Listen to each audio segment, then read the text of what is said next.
हमारे हिंदू समाज को ये बोलना चाहूंगा कि ये जो आपने चश्मा पहन रखा है ना सेकुलरिज्म का, उतार दीजिए। ये जिहाद वो एक आतंकवाद है जो अपनों के सगे नहीं होते, तुम्हारे क्या सगे होंगे? सिया सुन्नी कभी सगे नहीं हुए हैं, तो तुम तो काफिर हो उनकी नजरों में। ये चश्मा हिंदुओं को सेकुलरिज्म का उतारना पड़ेगा और अपने धर्म के ऊपर सर्वश्रेष्ठ और पूरी मजबूती के साथ में खड़ा होना पड़ेगा। क्यों हम लोग आए हैं संघर्ष के सेट पे और हम लोग मिलेंगे आज़ाद महेंद्र कुमार से, जो कि यहाँ के संपादक हैं। इनसे डिस्कस करेंगे हम लोग जो टी राजा का मुद्दा चल रहा है उनके बारे में जानेंगे विस्तार में।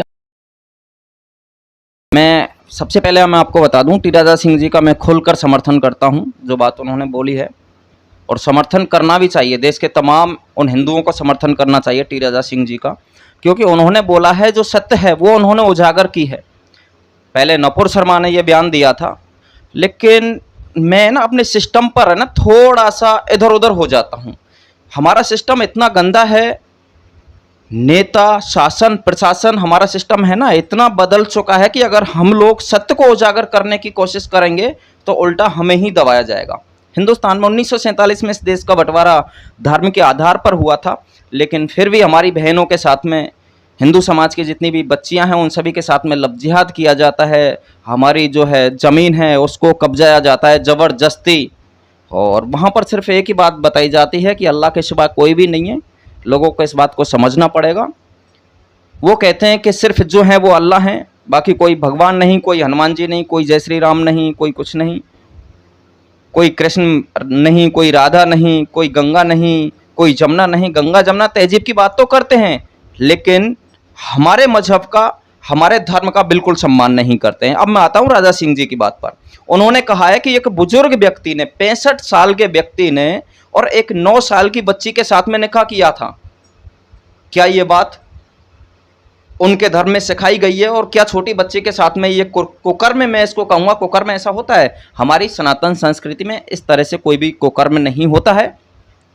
और इसी चीज़ को लेकर के जो है नपुर शर्मा ने कहा था, और इसी चीज़ को लेकर के टी राजा सिंह ने कहा था, और मैं भी कह रहा हूँ खुल के कि भाई वो व्यक्ति गलत है कि जो 65 साल की उम्र में हमारे में जैसे कन्याओं को पूजते हैं, बच्चियों को जब तक उनकी शादी नहीं होती है जब तक उनके पैर पूजते हैं, हम लक्ष्मी का रूप मानते हैं, देवी का रूप मानते हैं, लेकिन वहाँ पर छोटी छोटी बच्चियों के साथ में कुकर्म होते हैं।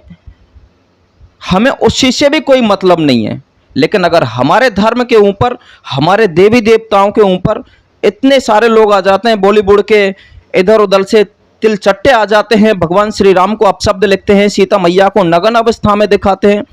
पीके मूवी आपने देखी होगी, पीके मूवी में भगवान भोलेनाथ को जो है इधर उधर घुमाया था, बाथरूम तक में उनको घुसा दिया था हमारे देवी देवताओं को। इस्लाम तो बनाया गया है, और जिस विचारधारा के ऊपर ये लोग टी राजा सिंह को गलत ठहरा रहे हैं उसके लिए मैं खुल के बोलना चाहता हूं कि इस्लाम 1400 साल के बाद में बना हुआ है, और उन्हीं पुस्तकों को लेकर के मैंने कुरान पढ़ी हुई है। मैं खुल के कहता हूं कि भाई आज टीवी चैनल वाले हड़बड़ाते हैं, कांपते हैं कि यार सांप्रदायिक दंगे हो जाएंगे या ये हो जाएगा वो हो जाएगा, लेकिन मैं खुल के मौलवियों को कहता हूं, जो मौलवी अपने मजहब के जो धर्म को पढ़ने वाले हैं या धर्म प्रचारक होते हैं, आप उनको कहना चाहता हूं कि आप इंटरनेशनल चैनल पे आइए और हम हमारे धर्म गुरुओं को बुलाएंगे, आप अपने धर्म गुरुओं को बुलाए इंटरनेशनल चैनल पे, और उस पवित्र पुस्तक कुरान को लेकर के और वहां पे बैठते हैं, फिर इसको कोर्ट तक लेके जाते हैं। वसीम रिजवी जी ने कहा था भाई कुरान के अंदर 6666 आयतें, जिसमें से हजारों आयतें हिंदुओं को काटने मारने की बात करती हैं, तो उन आयतों को खत्म करो ना भैया। भाईचारा कब बढ़ेगा? एक तरफ तो तुम गंगा जमुना तहजीब करके और हिंदुओं को काटने की बात करते हो, और दूसरी तरफ आप लोग जो है भाईचारा दिखाते हो, तो ये बिल्कुल चलने वाला नहीं है। समाज हमारा जागरूक हो रहा है, और जो लोग जागरूक नहीं है उनको मैं ये चीज बता देना चाहता हूं कि आज नहीं तो कल आपको जागरूक होना पड़ेगा।